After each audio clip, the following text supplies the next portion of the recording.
Hi guys, I'm Jayden. In this video, I'm going to share about how to aggregate inventories across different platforms such as Shopee, Lazada, as well as Qoo10. And this is the Excel model actually I built to use solver to predict most optimal amount of inventory that you are supposed to hold. And yeah, the events like Spike Day of 11/11, which is not very strange to every one of us, and we will be able to expect high orders, and this is how this video is going to help in terms of aggregate inventories. Okay, I want to use this example of Uniqlo t-shirt that the screenshot taken from Uniqlo website to illustrate the situation better. And number one, over here you can see we have 6 different colors. And number 2, we have 7 size. And altogether, we have about 42 combination. And so in terms of inventory perspective, right, we might have a bit of trouble. And of course, being a consumer, I'm very happy that I have different choices and have choose what I wanted. If I go for small size, or maybe I like a bit of oversized, I can go for medium size. But as a person who is selling the products, how many inventories I'm supposed to hold for each of the color and each of size could be a bit trouble and could be a bit headache as well. Okay, so next, we are going to talk about e-commerce, right? So the how they we actually manage e-commerce is being divide into different clusters, and within the clusters itself we have different categories. So we have main category and we have subcategory and have L3 category. So basically we just divide into L1, L2 and L3. So over here I'm going to illustrate to you using examples. So cluster, for example, we have fashion, we have electronic, we have lifestyle, and under main category of fashion we can have men's clothes, women's shoes, and electronic we have power bank, and lifestyle we can have home and living and sports and outdoors. But one funny thing about lifestyle is that every main category can be a cluster because it's so different from each other. For example, like bedding and kitchen and dining, so it's so different. Okay, so let's go to the Excel model. Okay, this is the model that actually built in order to predict the inventory and to aggregate the inventory across 3 different platforms. And here are the general information that we have. It's about fashion. The example over here I'm using is men's clothes and men's shoes. And the subcategory is a t-shirt and also shoes. Yeah. And over here Shopee, right, we have shop ID and item ID and model ID. So we have different level and model level as well as item level. So over here you can see that, okay, one item, maybe I do a bit of highlighting for you to see easier. So this is one item and this is second item, and over here we have third item, and lastly we have our fourth item over here. As you may realize that with different item, right, item ID is the same but model ID is not the same. It's because each of model actually represent to one individual unit, one individual SKU. So for example, this one we have blue color, so that's the reason why we divide into item level and model level. And over here I'm actually using the average daily order as an indicator for the demand. So average daily order is better representation to me because you can based on your preference and based on your prediction, you can use the past 7 days average daily order, and you also can use a past 30 days average daily order. And this is some of the random number that I plug in, but actually in HFX you will be able to use your own data. Okay, next is the variance. Okay, over here I believe that the traffic across different platforms might not be the same, like Shopee, Lazada and Qoo10. And these are the some of variants that I feel that, okay, the demand, the maximum demand that I might have of the day, of the month, of the week, or minimum demand that I might have. So this is how the variance is going to come into play, and the variance also consider the returns. So this is a better indication and prediction metrics that we can consider. Okay, how are we going to start? Okay, the minimum demand over here is just simply equal to the average daily order multiplied by 1 minus the variance percentage and multiplied by 30 days because we are doing monthly. And similarly, over here is the same. It's multiplied by additional 20%, right? We have 20 this variance here, and we have 30 days. Okay, so you might realize that okay, for 20% might be just nice. You might for 15% you might have decimal number, right? So now over here we can use Excel round function. So over here we might want to round up for the minimum. Okay, I don't want any decimals, I put 0. And similarly over here it's the same. I want to round, okay, maximum I want to round down, and same thing, I do not want 0. Okay, that's autofill. Oh, oops, let me format.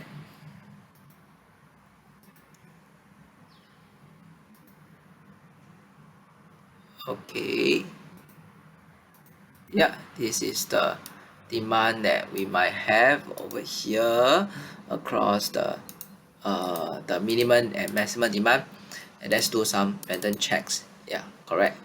Okay, how about Lazada and Qoo10? It's the same.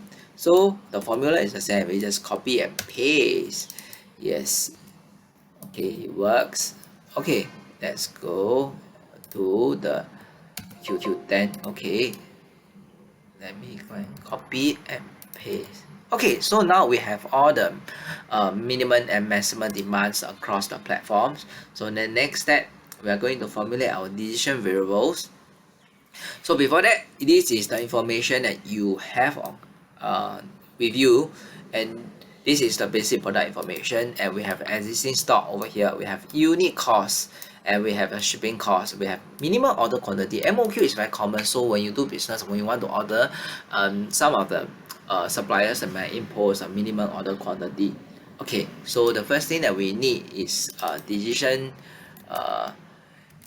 variables. Okay, so let me highlight these decision variables. Okay,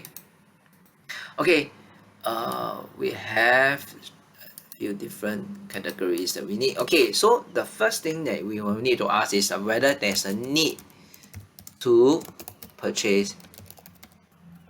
Okay, so whether we will need to purchase because based on this demand, so and also have the existing stock, right? So we may or may not need to purchase. And second thing is whether we require shipping. Okay, so this is because like okay, if you don't need to purchase, right, you don't have to pay for shipping fee, and these two are binary. Okay, so later on I will explain what is binary.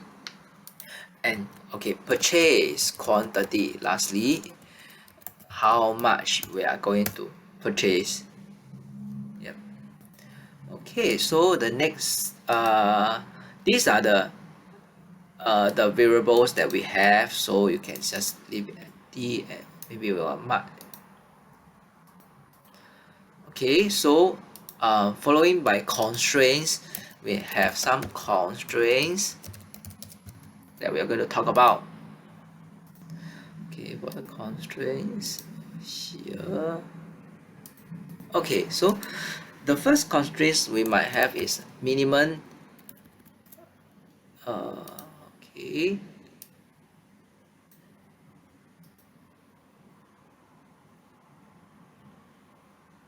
Okay, and we can have minimum purchase quantity. Okay, so what is minimum purchase quantity? You already know the MOQ is 50, right? So whether there's a need to purchase or not. If there's a need to purchase, then we multiply by the minimum quantity here. Yes. So we just drag. Okay, autofill. So the next is the maximum purchase quantity.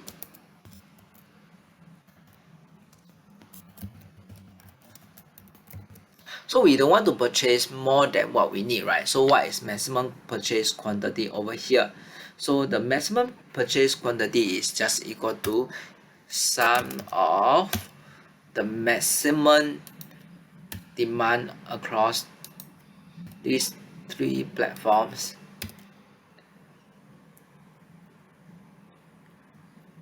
and minus the existing stock that we might have, but we need to purchase oops, okay, let me fix it. We need to multiply by whether there's a need to purchase. Okay, so let me do it one more time since there's an error just now. So it's equal to sum of the maximum demand across, oh sorry, this is the second one, so it may not be the first, different platform and across, okay, minus the existing inventory and multiply whether there's a need to purchase. Okay, so let's do a check. Okay, yes, correct. In the second one, yes, there's a need to purchase. Yes, correct. Okay, that's autofill. Okay, so next constraints we might have is total stock. But for this one, I think it's for the better illustration purpose. Equal to total stock is equal to the number of items that you purchase and plus the existing stock you might have over here. So this is total stock. It's just for the illustration purpose later on. And the maximum ending inventory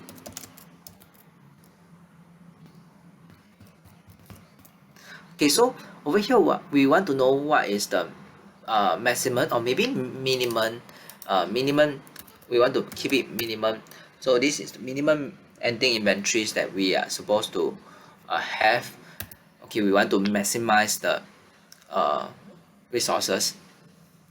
Okay, so minimum over here is equal to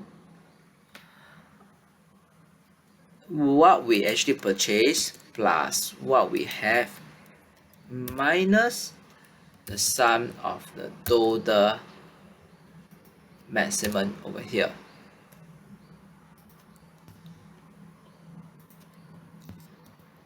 Haha, we have. So don't worry about the negative, is because over here we have this empty. For example, we can enter any number. If let's say we're going to purchase 500, right, it become positive. So it's not to worry about it become negative. Okay. Okay, let me. Okay, we have format. Okay, so the next thing that we will need to have is total cost. Total cost, which is our objective function.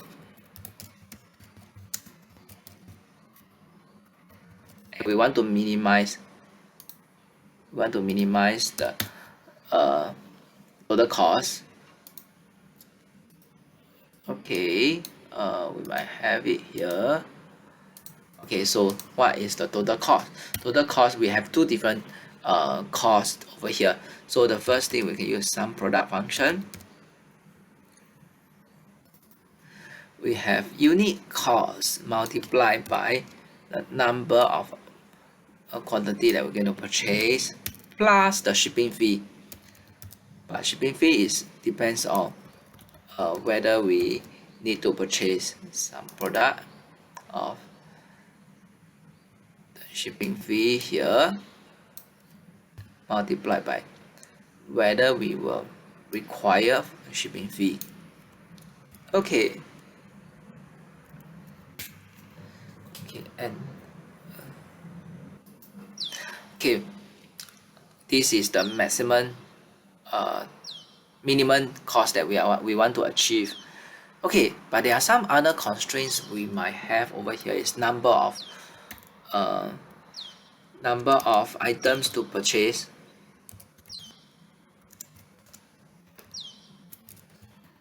So over here we have how many SKUs? Here we have different like 12. So we may not need to purchase all 12 items. Over that's the reason why okay we have this constraint sum of number of items to purchase.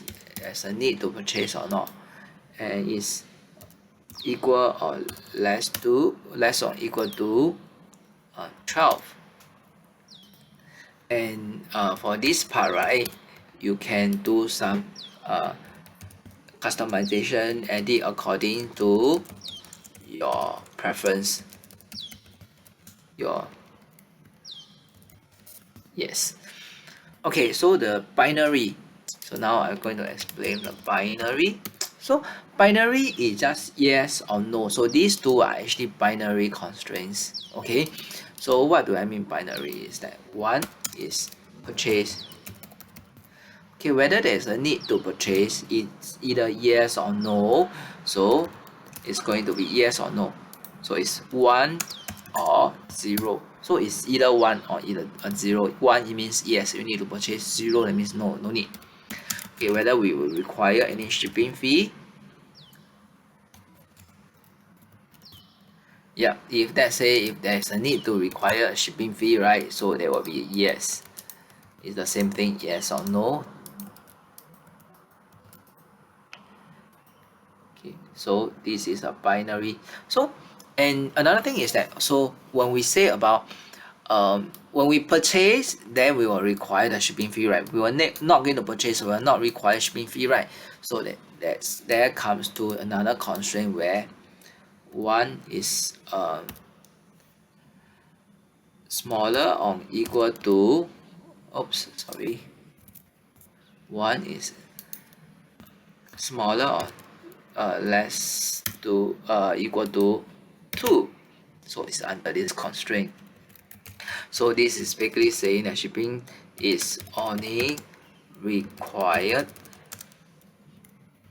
when you make a purchase.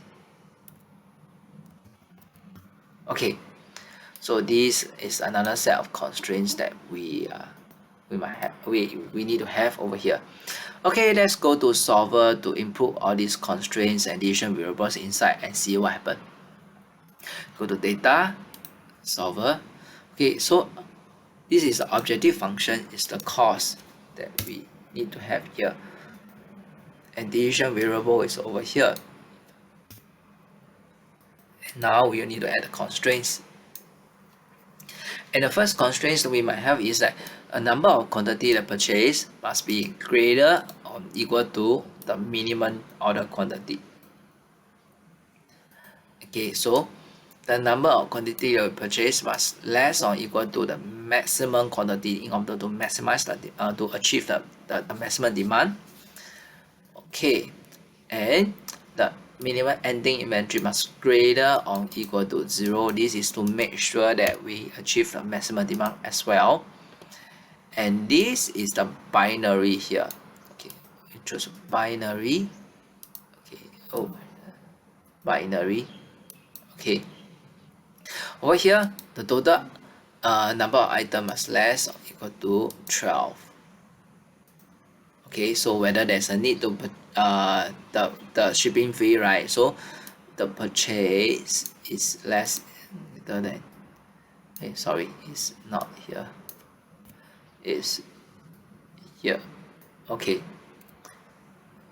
Okay, so we have all the constraints set and we need to achieve minimum. This is very important. We want to achieve minimum cost and simplex LP linear. This is linear programming. So yeah, so non-negative, yes, and we click solver. Yes, all the conditions actually satisfied. Let's see what Excel actually gave us. Okay, you can see from here, right? We only need to purchase 11 items, and this is the amount that you are supposed to purchase. And let's do some verifications together. We might want to verify if the demand, whether the answer is reliable, right? So over here we can have some colors. Okay, we can have total minimum demand, and we can have total minimum maximum demand. Okay, so this is something that we can have. Okay, it's equal to sum of minimum demand, right? It's the same. Let's go to different platform that you have. Maximum demand is the same thing, equal to sum of maximum demand and have lastly Qoo10. Okay, that's autofill. Okay, so this is the minimum and maximum demand that we might have. You can see, you can compare, right? So you are going to purchase 198 for the blue color long sleeve, and it's in between this. See, okay, it's in between the demand, and we will need to purchase 2507 unit of the black color short sleeve t-shirt, and you were able to meet the demand because it's very popular. And over here the variance, let me see the variance over here. Oh, it's about 5%, which means the demand is very stable, so we will want to purchase more. Okay, let's do some as if scenario over here. So for example, like let's say this situation, you can see that okay, I have 250 existing stock and my demand is 140, so I don't have to buy this, so it actually rules out the possibility of buying it. So okay, let's play also, for example, like list item. We have about 400 existing stocks, and let's see whether, and also the demand for this okay, t-shirt short sleeve, and okay, let's say it's also very stable, 5%, and okay, maybe 10% variance, and this is 48, also maybe make it 15%. Okay, then let's run solver again. One thing good about this template is that you don't have to keep re-putting the constraints. You just need to change your constraints, your conditions, and let's run it again. Okay, let's see. Okay, just now we changed, we have 400, right? And because we also changed the variance, right? So there's still need to purchase in order to make up the maximum demand, is because we feel that Excel actually tells us that okay, the demand is very solid and we will still need to have more. So this is the models that we actually can use to predict and aggregate inventories across 3 different platforms. If you like my video, please like and share, and you also can put your thoughts under the comment section and tell me what if scenarios that you want to incorporate into this template. And also, if you want this template, feel free to reach out to me on LinkedIn. I will put my LinkedIn link under this video, and feel free to reach out to me and I will send the template to you. And thanks for watching.